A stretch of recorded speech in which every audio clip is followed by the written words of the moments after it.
pouquinho sobre a carta de Paulo a Timóteo. Como nós aprendemos no livro Atos dos Apóstolos e principalmente no livro Paulo e Estevão, de Emmanuel, psicografado por Francisco Cândido Xavier, Timóteo era filho e neto de Lóide e Eunice. Essas mulheres que conheceram a pregação de Paulo logo ali no início, eles eram de descendência grega, e Timóteo, muito novo, jovenzinho mesmo, saindo da adolescência, tem contato com esse gigante da divulgação do Evangelho, que é Paulo de Tarso. Mas algumas coisas se destacam nessa carta maravilhosa que ele envia a Timóteo. Depois de muitos anos de convivência com o apóstolo e depois de se adaptar ao temperamento enérgico, ao ritmo muito forte, muito intenso de trabalho de Paulo, criou-se uma relação afetiva de pai e filho entre Paulo e Timóteo. Ou melhor, restaurou-se uma relação aí, possivelmente de muitas vidas anteriores, porque Paulo tem um amor muito grande por Timóteo. Ele o trata como um filho querido do coração. Mas o mais interessante é que nas cartas que ele endereça a Timóteo, e chegaram até nós apenas 2 delas, a gente consegue perceber algumas características extraordinárias que eu gostaria de compartilhar com vocês que estão aí no encontro, estudando as cartas de Paulo a Timóteo.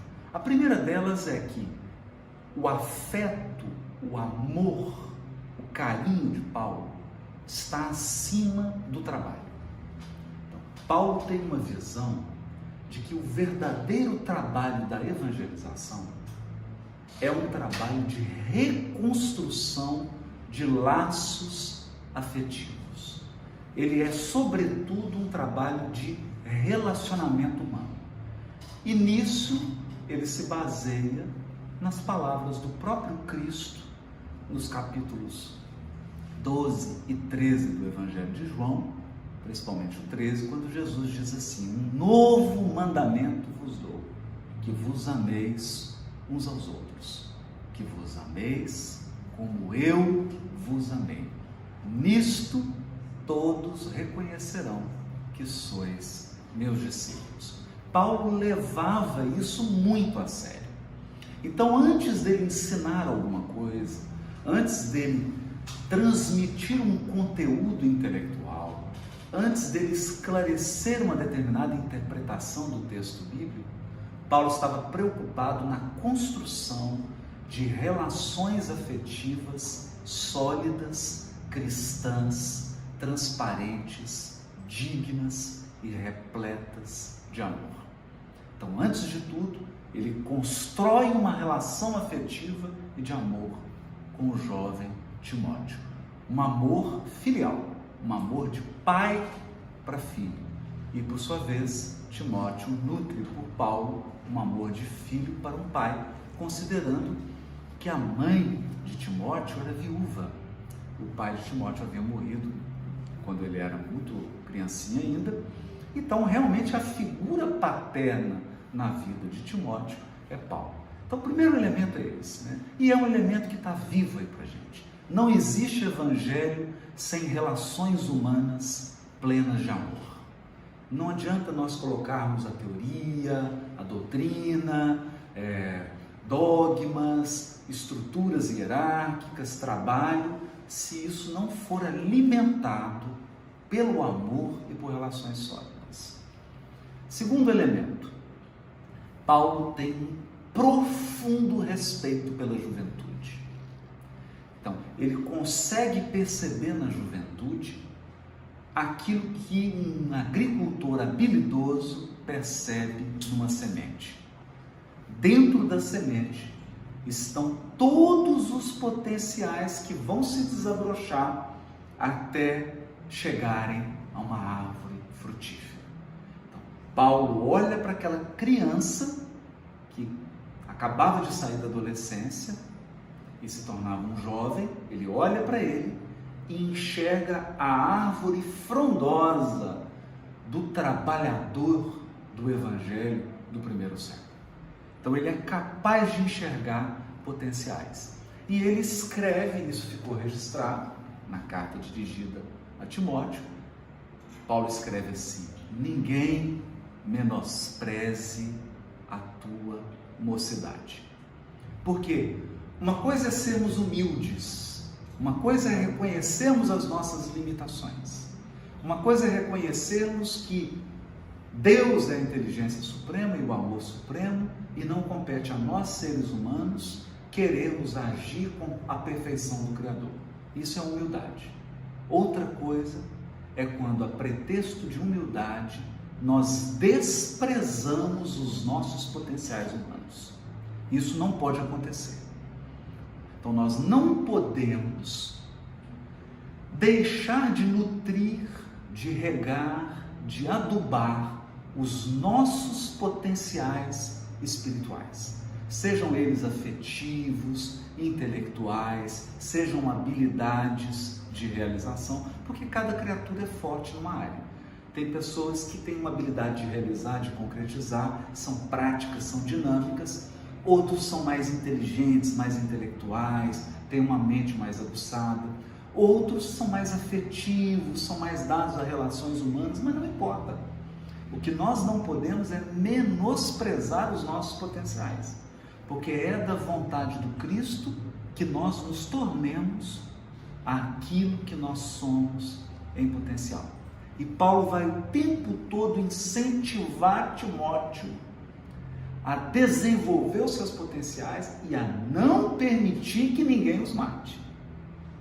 Porque às vezes, por invigilância, nós nos entregamos às críticas, aos ataques dos outros e permitimos que os outros interrompam a nossa tarefa espiritual, permitimos que os outros interfiram na nossa atividade por conta de crítica, por conta de ataque, e nós nos perdemos aí no nosso mundo.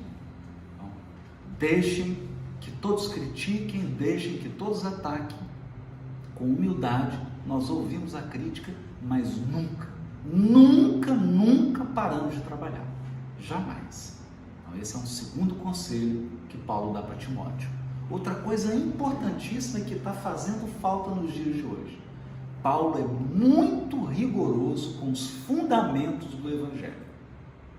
A todo momento, ele vai estimular Timóteo a estudar, ler o texto, interpretar, compreender, ouvir, prestar atenção nos mais velhos, assimilar a experiência, assimilar a compreensão daqueles que estão mais à frente. Ele vai estimular Timóteo ao estudo, ao exame. Examinar é tudo, retende o bem, que era o grande lema de Paulo. E Timóteo, então, vai se fortalecer como um trabalhador sólido, porque em determinado momento na segunda carta, por exemplo, Paulo elogia Timóteo por ele ter guardado os fundamentos do ensino do Evangelho, porque muitos começam, mas poucos continuam e raríssimos terminam fiéis à essência e aos fundamentos do Evangelho e do Espiritismo. Então, nesse ponto, ele não mede esforços para exigir de Timóteo um estudo, um aprofundamento, uma percepção constante, não é? Uma consciência situacional. O que é consciência situacional? Observa tudo ao seu redor. Veja quem está ao seu redor, quem está falando, quem está te ensinando algo, o que está acontecendo. Observa, fica atento, fica ligado. E o Timóteo ficou ligado. E ficou ligado no que Paulo ensinava, no que Pedro ensinava, no que o apóstolo João conheceu Maria. E ele foi absorvendo a experiência desses gigantes da espiritualidade. E ele soube aproveitar essa experiência porque ele estava atento. Ele estava sempre sedento de aprendizado, sedento de conhecimento, sedento de vivência. Um outro conselho muito importante que Paulo dá a Timóteo é: faça, ação, ação. Porque Paulo estava sempre viajando, sempre divulgando, sempre agindo, trabalhando, e ele vai emprestar a Timóteo, ele vai condicionar a Timóteo nesse dinamismo saudável. Olha que bonito isso. Um dinamismo saudável. O que é o dinamismo saudável? É o dinamismo sem excessos. Você trabalha na medida certa, na energia certa, para ter eficácia, sem exagero e sem falta. Ele vai ensinar Timóteo também a oração, as belezas, as bênçãos da oração feita com o coração, daquela oração que parte das profundezas da alma. Porque a relação de Paulo com Jesus não é uma relação abstrata e teórica. Paulo enxerga Jesus como um irmão mais velho, como um amigo, como um melhor amigo. A relação de Paulo com Jesus é uma relação de profundo amor espiritual, verdadeiro amor espiritual. É uma relação de entrega do coração, não é algo puramente intelectual. E isso ele vai conseguir transmitir a Timóteo. E é por isso que nos momentos mais difíceis nós vamos encontrar ali Timóteo e Lucas sempre nos arredores da atividade missionária de Paulo. E tem a cena bonita em que nos últimos momentos aí da sua encarnação, Paulo escreve a Timóteo, pede para ele trazer a capa, pede para ele trazer os pergaminhos, conversa mostrando que a relação era de um afeto, de uma intimidade, de causar inveja em todos nós hoje, porque nós cristãos devemos ter essa meta de construir na atividade cristã relações amorosas cristãs. Esse é o patrimônio, é isso que nós vamos levar para outra vida. Então você que é jovem, confia nos seus potenciais, não deixe enferrujar a sua enxada, não vai deixar que os seus talentos fiquem aí parados, sem uso. Coloca isso em movimento, mas seja inteligente, observe, estude, interprete, cheque a informação que você está recebendo, não vá ficar assimilando qualquer coisa que te falem, examina, investiga, mas também ame. Ame no sentido mais espiritual, no sentido mais sublime da palavra amor. Ame. Coloque o seu coração naquilo que você faz. Coloque o seu coração na tarefa que você está desenvolvendo.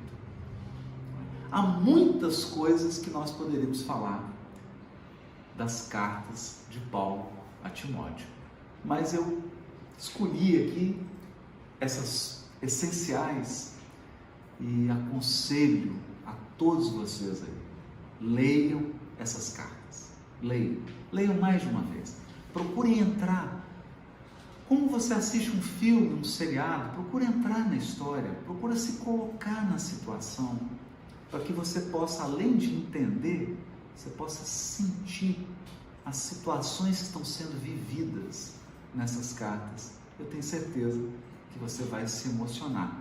E tenha sempre na sua cabeceira o livro Paulo e Estevão, porque ele vai lhe dar muitas informações adicionais, informações importantíssimas, para que a gente possa ter uma visão madura dessas duas almas, do relacionamento espiritual pai e filho belíssimo que esses dois construíram e do trabalho extraordinário de tocar os corações que eles desenvolveram ao longo das suas vidas.